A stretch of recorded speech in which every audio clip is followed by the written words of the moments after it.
tarde.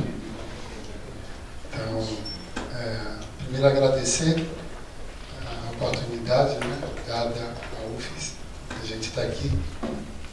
Segundo, dizer assim, quem vai ficando para o final, né, tem um lado bom, que a gente não precisa ter muito mais esforço, né, para construir muito, porque muito já foi, na verdade, já discutido por um por outro, ajudar até mesmo a gente recuperando tempo, né, mas foi feita uma apresentação focada, né, tá ali na parte de segurança de barragem. A minha formação, eu não sou especialista na área de mineração. Então, a contribuição que se busca dar aqui, eu vou dar enfoque no ato de estar percorrendo essa parte relativa à segurança, né, de barragem de rejeitos de mineração, alguns aspectos. Eu vou parar ali, apesar de a gente estar com algumas transparências que tinham sido elaboradas, não sabendo o que já estaria sendo discutido, então eu vou dar destaque, né, a alguns pontos, tá certo? Então vamos em frente. Então, primeiro foram utilizados, né, alguns documentos de referência para essa apresentação, que é a lei, a Política Nacional de Segurança de Barragem, 2 resoluções que tratam, né, da regulamentação de partes, né, de aspectos da política, relatório de segurança de barragem da Agência Nacional de Água, um relatório anual, dá um panorama, né, de como que está a situação da implementação da Política Nacional de Segurança, e 2 projetos de lei. Então, um projeto de lei, né, do senador Ricardo Ferraz, né, do Espírito Santo, logo após o desastre, né, de Mariana, já tentando dar uma reforçada na própria lei. E aqui em Minas, que já foi comentado até hoje, né, pelo próprio os colegas aqui, uma lei, né, que o interessante de citá-la é que ela vem de uma iniciativa popular, né, que muitas outras vezes ela outra é de um senador. Aqui, né, ontem à noite, né, o próprio Aoni ligou para mim e falou: bem aqui, aí entrei lá, dei uma olhadinha, estava passando num programa de televisão ontem à noite, aqui em Minas, tá bom? Vou dar assim uma geral, estou falando da preparação, não sabia quem estava, mas também dá uma ideia do que é a política. Não vou entrar nos detalhes não, né? Demais não.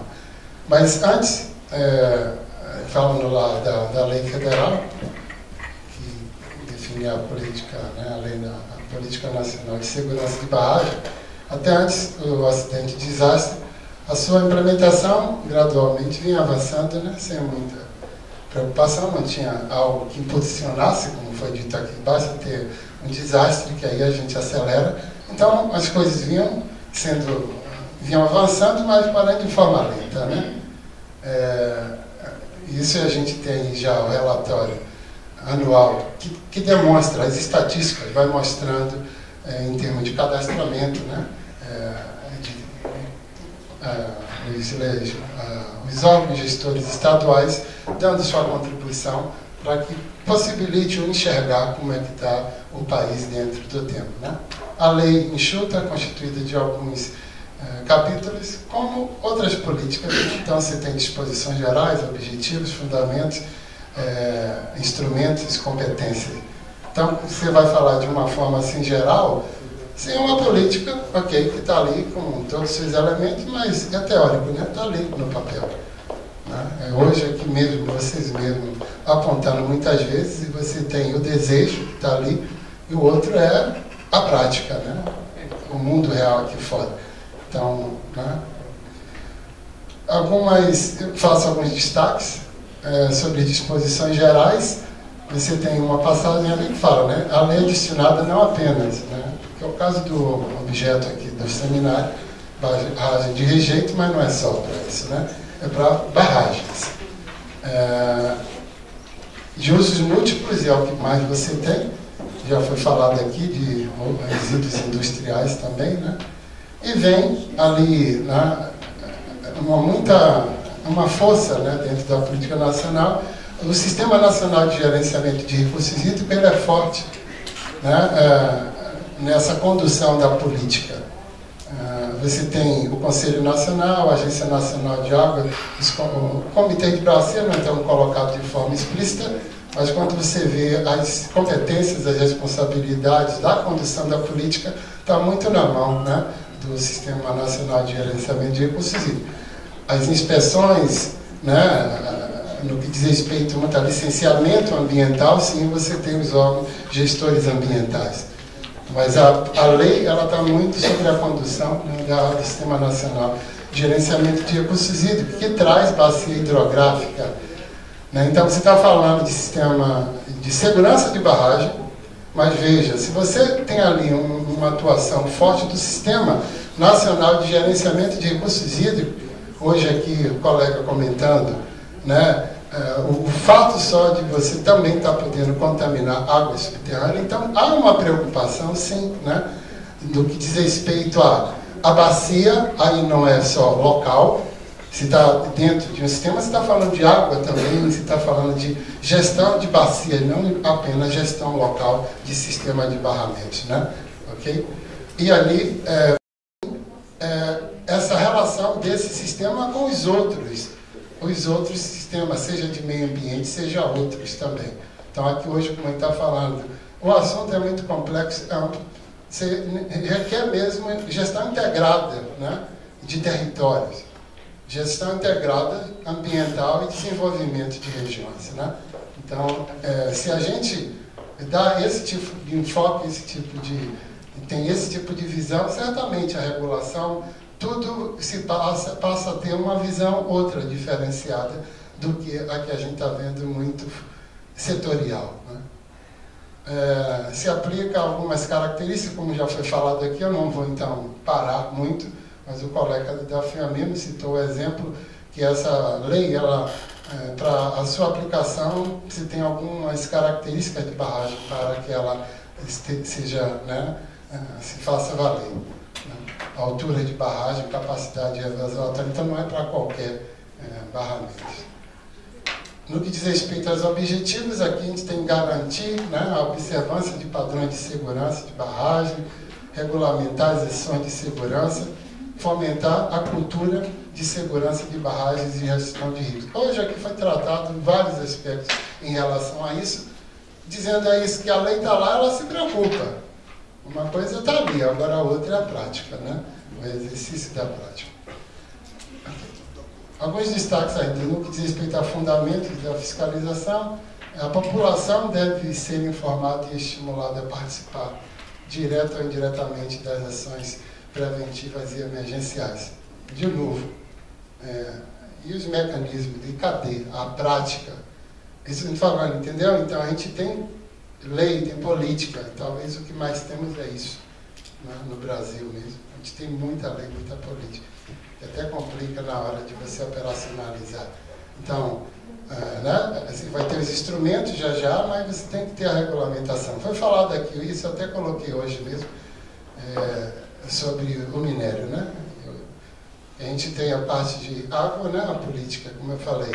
Essa lei, a política está, como eu falei, sendo muito conduzida pelo Sistema Nacional de Gerenciamento de Recursos Hídricos. Ok, mas a visão de quem está conduzindo lá, de bacia, de água, ok, mas quando você vem para barragem de rejeito, aí é outra especificidade também, né? Quer dizer, você tem uma política que ela pega um monte de tipo de sistema de reservação, de exposição, né? Seja líquido ou sólido. Então, o minério, essa é uma abordagem de quem é o minério que falou, o minério é nosso. Porque se o minério é nosso, como eu estou fazendo um paralelo com a política de recursos hídricos, porque lá a gente usa muito isso como fundamento. A água é um bem de domínio público, né? Isso faz uma diferença danada na condução. Porque se o bem é seu, você tem que estar junto, fiscalizando. Eu estou falando no controle social, né? E se você tem representantes, gestores do poder público, que teriam o papel de cuidar, não cuida, a gente tem que estar muito mais próximo nessa condução. Quanto aos instrumentos, ali, né, já foi aqui pelo rapaz da FEAM, particularmente, destacando mais aqui no caso de Minas, entre os instrumentos, primeiro que eu destaco aqui, a classificação de barragens, né, por categoria. O próprio Léo fez alguns comentários, eu queria, assim, era uma das coisas que eu também queria muito que destacar. Aqui já puxando, você tem a lei, mas você tem as resoluções que detalham, ela regulamenta esses instrumentos, né? Isso já também me chamava a atenção. Você tem lá, quanto à categoria de risco, vários critérios, né? E ali dentro tem vários indicadores, mas critérios técnicos, estado de conservação da barragem, plano de segurança hídrica, com vários indicadores. Você também tem, no outro, como ele falou, né? Também considerando o dano potencial associado, com vários indicadores também. Mas é isso. Quando você, primeiro, olha, é uma análise multicriterial, né, que a gente está tentando desenvolver para levar em consideração essa diversidade de critérios, indicadores, alguns quantitativos, outros qualitativos, né, e que lá você dá nota, né, já fazendo aqui uma discussão, para você classificar, você tem que trabalhar análise multicriterial, envolvendo parâmetros quantitativos e qualitativos, com atribuições, você dá nota, dá peso, né? Mas quem dá a nota, quem dá o peso, e como é que você realmente avalia isso, o que é mais ou menos importante, e aquilo que eu falei. E se você tem uma visão muito localizada, muito restrita, você não consegue, né, valorar bem essa questão, que é o que está acontecendo muito claro na questão do doce, particularmente. Veja a extensividade, né? Tivemos aí do impacto, e não na calha, como é a condução que está tendo, é avaliar por onde a lama passou, né? Ou o local onde a lama atingiu. Mas se esquecem que a bacia do Rio Doce teve um planejamento de longa duração, o planejamento estratégico da bacia, e o que aconteceu na calha afetou o desenvolvimento do planejamento da bacia inteira. Isso está computado? Então, como é que você leva essas coisas em consideração, né? Aqui. Foi falado aqui, por exemplo, a quantidade desses indicadores, parâmetros, você tem que ter dados, você tem que ter, né, de qualidade, quantidade, para poder alimentar essa análise multicriterial. E a gente viu aqui muito claramente que isso tudo é falho, né? É muito precário. As visões, que eu acabei de comentar, visões sobre valoração da extensividade do dano, os aspectos sociais, culturais, ambientais. Isso não está explícito nessa classificação. E quando você classifica, depois de você classificar, né, então, e se ela é de dano, né, de uma classificação com dano potencial alto, tudo vem na sequência, né? Que plano de programação, como é que você fiscaliza de um jeito ou de outro. Então, veja que esse momento, particularmente, ele é crucial, né, para poder dar sequência aos demais elementos, né. Das competências, ali, né, o que eu destaco muito eu acho que a coisa está muito setorial, né? Então, o problema, ele é complexo, ele é regional, é territorial.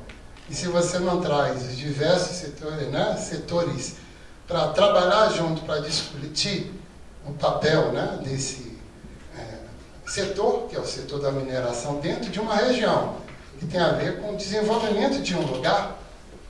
Então, como perguntaram aqui, né, quem define se o modelo é esse ou não é esse, da mineração num lugar? Depende do que você quer de desenvolvimento daquela região. Estou falando, você tem que, né, decidir como você conduz o processo de desenvolvimento. Se você discutir desenvolvimento, você vai dizer queremos ou não queremos esse tipo de prática aqui, para gerar emprego, renda, não importa. Mas ao invés da gente ficar... Isso eu estou falando que é muito discutido a gente em termos de água e desenvolvimento, né? Então é diferente eu ficar esperando o setor produtivo vir para um lugar. O outro é a gente planejar o desenvolvimento do lugar e buscar investimentos que sejam compatíveis com o nosso desejo para aquele lugar. Aí já entrando no projeto de lei, né, do senador, ou seja, já depois do acidente, do desastre, né, tentando já dar algumas incrementadas. vai desde o que estavam se discutindo aqui, acidente, desastre, tudo isso já vem ali, né, tentando definir. Você tem que ter definição, não adianta ficar aqui discutindo se é ou não é. Alguém tem que falar a mesma linguagem, né? Então tem que definir alguma proposta aí. Mas lá tenta já nisso. Mas também outros aspectos que aparecem nesse, né, projeto de lei: a responsabilidade civil do empreendedor por dano decorrente de falha da barragem depende da existência da culpa. Os órgãos de proteção e defesa civil e a população da área potencialmente afetada devem ser ouvidos na fase de elaboração. Quer dizer, a população não é ouvida em quase nada, né? Você fica ali a mercê. Tem que participar de todo o processo, tudo, tudo. Ah, é complexo, é técnico, paciência, traduzam, etc., né? Mas a sociedade tem que estar participando, né, da decisão ali do que vai afetar a sua vida. Contratar, veja, isso aqui é interessante, né? Contratar, não é por causa só de pagamento, porque aqui já está demitindo que vai ter problema, mas contratar seguro ou apresentar garantia financeira para a cobertura de danos a terceiro ou ao meio ambiente em caso de desastre. Ninguém, né? Quer dizer, você tem tanta coisa que você faz seguro, lá tinha que ter, porque só depois que acontece o problema, né? Tá bom? Indo mais para frente aqui, é criado um novo capítulo que não tinha, ou seja, no que diz respeito aqui é a própria lei, né? Mas não está regulamentado, mas tem um capítulo inteiro mesmo que já explicita penalidades. E é bem firme, né?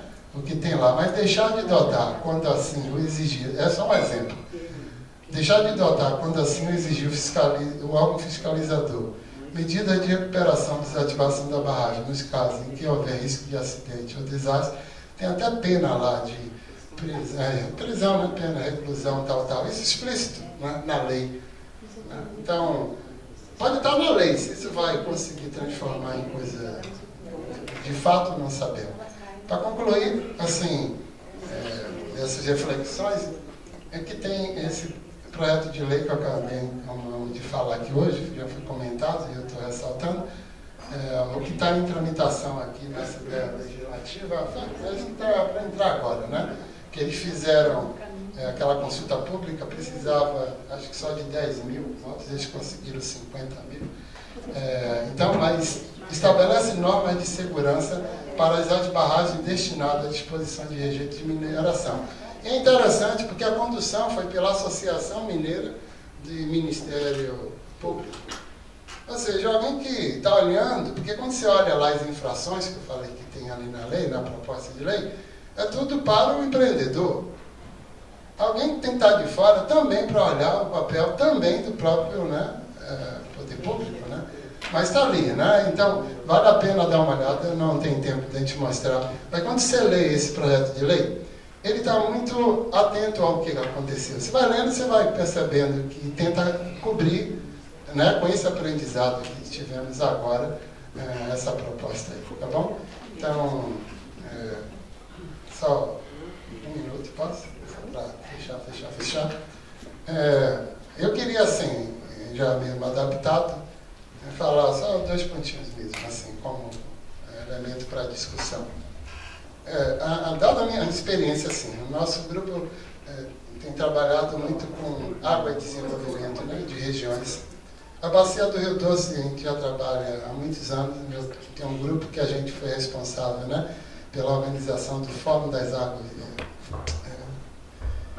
Fórum das Águas do Rio Doce, não sei se alguém aqui teve acesso.